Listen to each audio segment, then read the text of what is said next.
मेळघाटामधील सुसरदा वनपरिक्षेत्राच्या वनखंड क्रमांक 1233 मध्ये तस्करांनी जवळपास 30 मोठे सागवान झाडांची कत्तल करून लाखो रुपयांच्या सागाची मध्य प्रदेशामध्ये वाहतूक करण्यात यशस्वी झाल्याचे प्रकरण घडले होते। यामुळे तस्करांद्वारे वन विभागाची नाक कापून गेल्याची चर्चा संपूर्ण मेळघाटामध्ये सुरू झालेली आहे। 3 ते 4 दिवस उलटून सुद्धा तस्करांचा कोणताच पत्ता अद्याप वन विभाग लावू शकला नाही।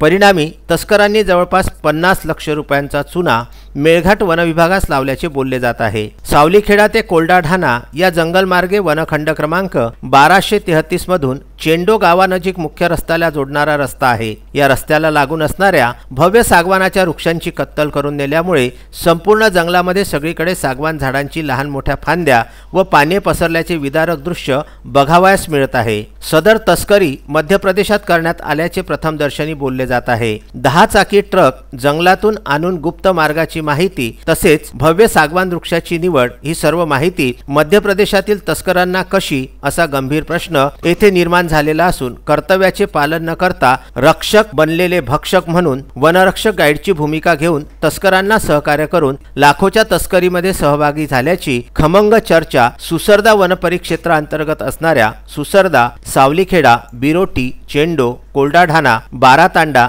जामपानी, दाभ्याखेडा, डापका या गावांमध्ये सुरू आहे।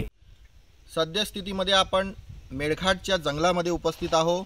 हा जो जंगल आहे हा सुसरदा वनपरिक्षेत्र अंतर्गत येणारा 1233 वनखंड क्रमांकाचा जंगल आहे आणि हा रस्ता अंदरच्या जंगलातील जो मार्ग आहे धुळघाट रेल्वे ते सावलीखेडा मार्ग आहे आणि या ठिकाणी 2 दिवस अगोदर रात्रीच्या अंधारात म्हणा की दिवसा ढवळ्या म्हणा मोठ्या प्रमाणावर इथं सागवानाची तस्करी झालेली दिसून येत आहे। तस्करांनी येथे जे सागवानचे मोठे मोठे जे झाड होते वृक्ष होते त्यांना कापून अत्याधुनिक मशिनांचा वापर करून त्या झाडांची कत्तल करून मध्य प्रदेशात नेण्याची माहिती वनसूत्रांपासून मिळालेली आहे। आता एवढी मोठी जे तस्करी झालेली आहे संपूर्ण क्षेत्रामध्ये अशी चर्चा आहे की ही जी तस्करी आहे हे काही वन अधिकारी आणि वन कर्मचाऱ्यांच्या आशीर्वादाने करण्यात आलेली आहे। आता वन विभागाचे जे वरिष्ठ प्रशासन आहे यामध्ये कोणती कारवाई करणार याकडे सर्व वनप्रेमींचे लक्ष वेधले आहे। मी तस्मीन शेख, विदर्भ न्यूज, मेळघाट।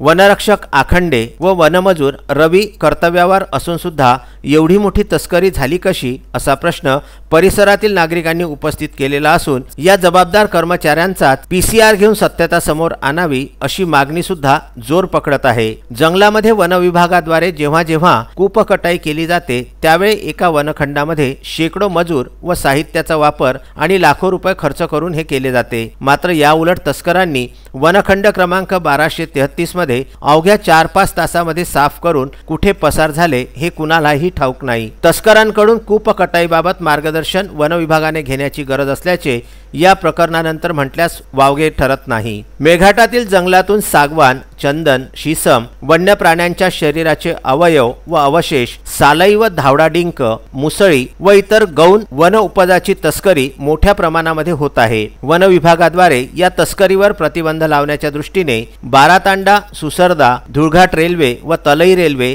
येथे तपासणी नाके सुद्धा लावलेले आहेत। मात्र या तस्करीवरून स्पष्ट लक्षात येते की सर्व नाके केवळ पांढऱ्या हत्तीच्या भूमिकेमध्ये उभे आहेत। तस्करांनी ठिकठिकाणी जंगलातून चोर रस्ते तयार केलेले असून वन विभागाचे याकडे जाणून बुजून दुर्लक्ष असावे जेणेकरून तस्करांना मदत करण्यास सहाय्य होईल। आता या तस्करीचे सत्य समोर केव्हा येते व काय कार्यवाही केली जाते याकडे मेळघाटातील आदिवासींचे संपूर्ण लक्ष वेधले आहे। धारणी येथून विदर्भ न्यूज करिता तस्मीन शेख व जुगल किशोर जयस्वाल यांचा हा वृत्तांत।